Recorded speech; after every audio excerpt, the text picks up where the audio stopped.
Okay, here's what I'm hoping will be a slightly more digestible video on how to assemble the standard SuperPad. So here's the main shell, uh, just a 3D printed shell. I do some design work on the ones that I make. You're welcome to do that yourself, but I don't think that this is incorporated into the main file. First, you're going to select your I/O shield. So that's going to be dependent on what Brook board you use. So if I use the 0Pi here, you can see the USB is off-center, so use the off-center I/O shield. And then screw that into place using self-tapping M2 screws, probably 5 mm.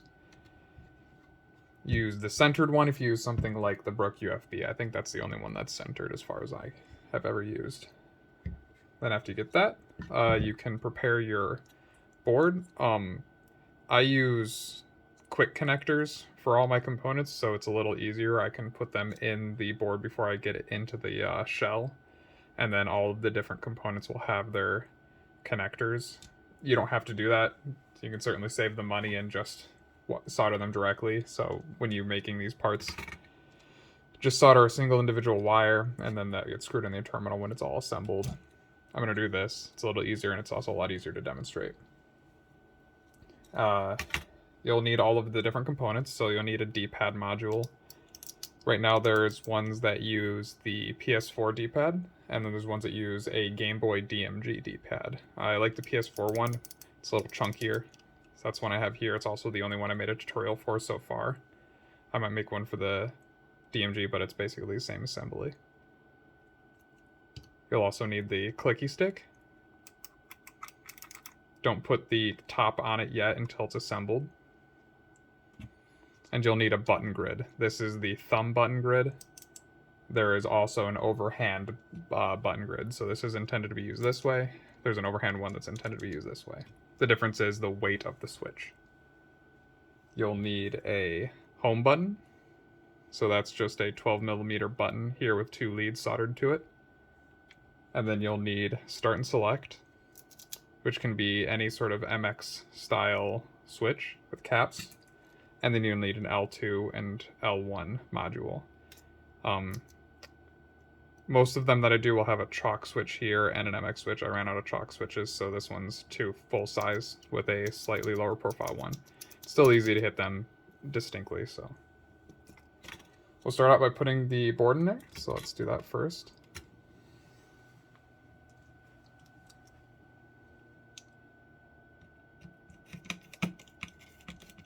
Use self-tapping M3 screws, probably about 4 to 6 millimeters in length, to screw the Brook PCB into the main chassis. So that's these little guys.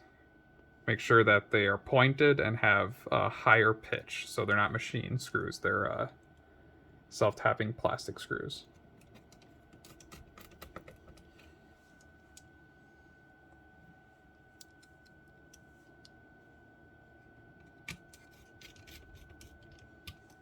Next we'll add the click stick module, so that's this thing, printed in a Ninja Tech Armadillo TPU. So the way to get this in there is to line up the notch right there, so this notch with that corner.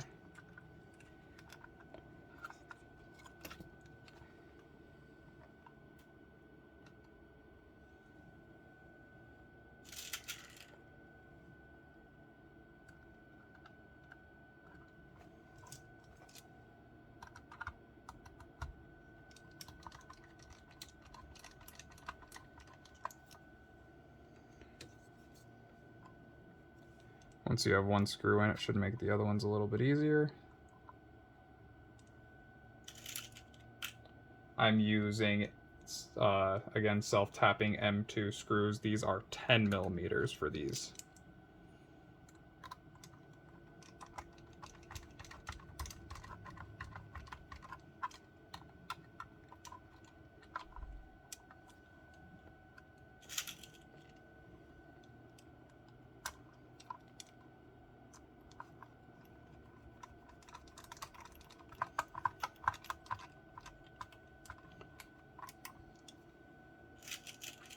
good rule of thumb is to not necessarily put all of the screws in right away and to not tighten them all the way down, because a lot of these parts are still screwing into plastic, so you don't want to accidentally strip the hole before you're sure what the final assembly is going to be.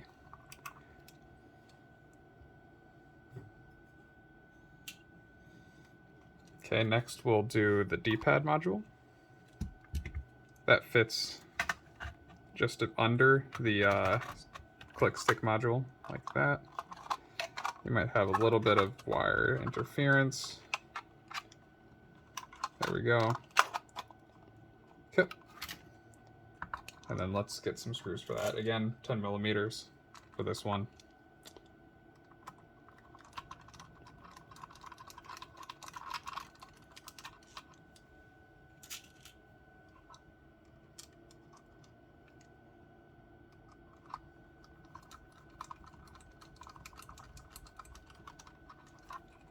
I'm not going to put them all in right now. I will put the rest of the screws in after I've tested to make sure everything works. Again, no reason to put more stress on the plastic than you have to until it's finished assembled. Next, the 6 button grid module. Goes in right there.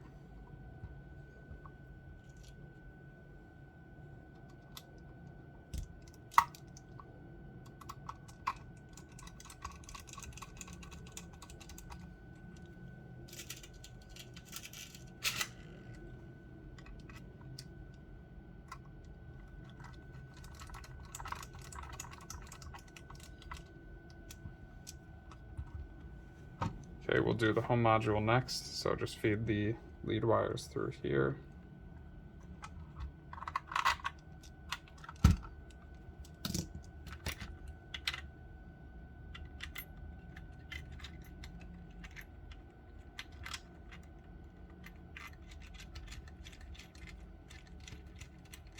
I'll tighten that off screen because I need some pliers to do that.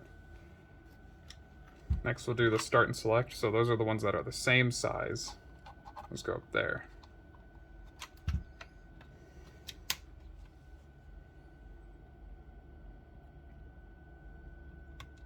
Make sure you use shorter screws here, probably 5 millimeters will do the trick.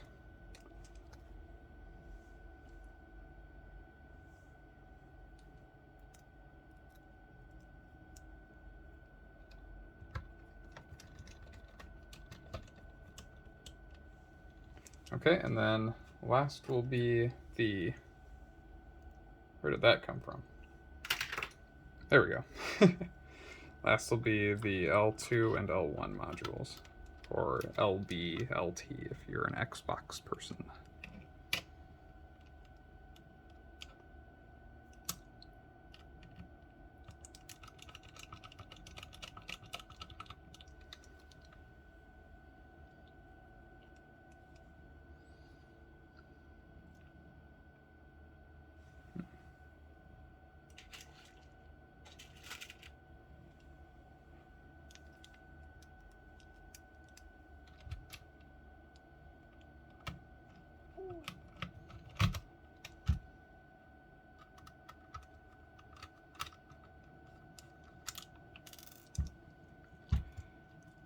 Pay no attention to the man who's bad at his job.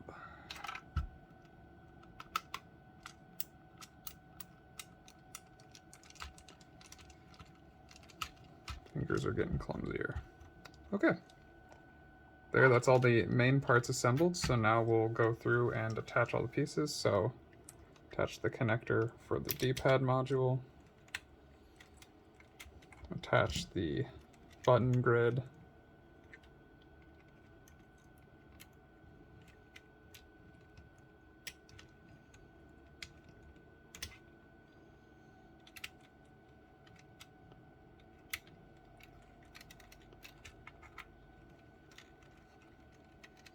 Next, we'll probably want to get these in. So for that, we'll have to do ground and ground and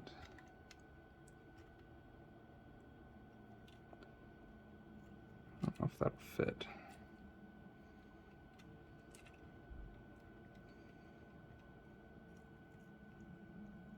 Looks like it's gonna fit. So that's ground for the L2, L1 module, ground for the start and select module, and ground for the home button. Then next will be the home button. All of these just get put directly into their screw terminal on the Brook board and then screwed to hold in place.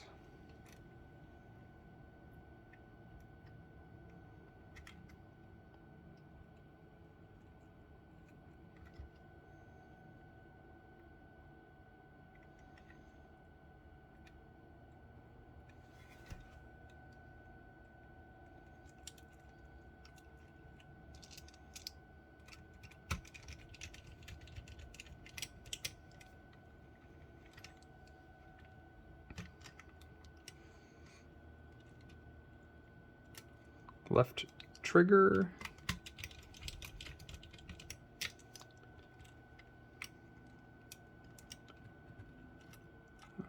Sorry, this is left trigger, the other one was left bumper.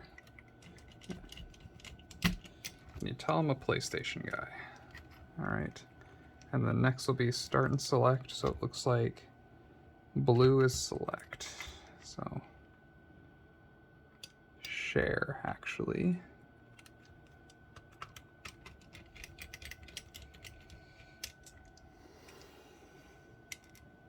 And options instead of start. Right. PlayStation 4 exists. Okay, and then connect these. Looks like you're good to go. Last thing would be to add a panel. Make sure that you use heat set threaded inserts for the four corners. Those are just these little guys.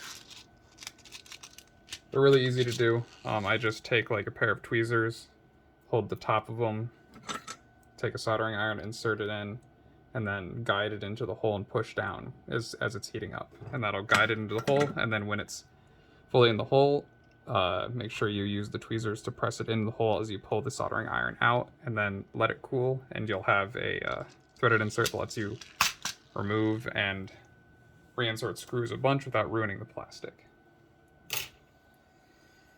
When you're putting the back panel on, one second, let me get a back panel. You're putting the back panel on, make sure that you use machine screws rather than self-tapping screws. So it's still M2, but they're a completely different style of screw. So the machine screws do not have a point, and they have a much closer together pitch for the threads, as opposed to self-tap screws have a point. So you just use those. Screw in all the screw holes. And then when you're finally done, you can add your cap for your click stick.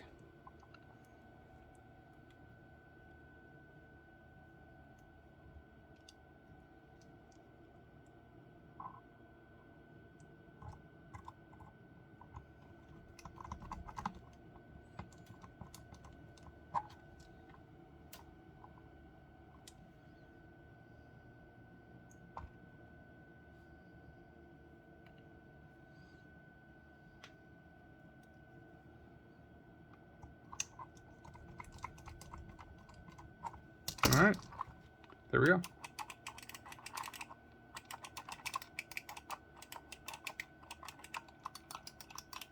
Got yourself a super pad. Once you've tested it, make sure all the inputs work. Then screw the back on and you can put the rest of the screws in. Good to go. Thank you.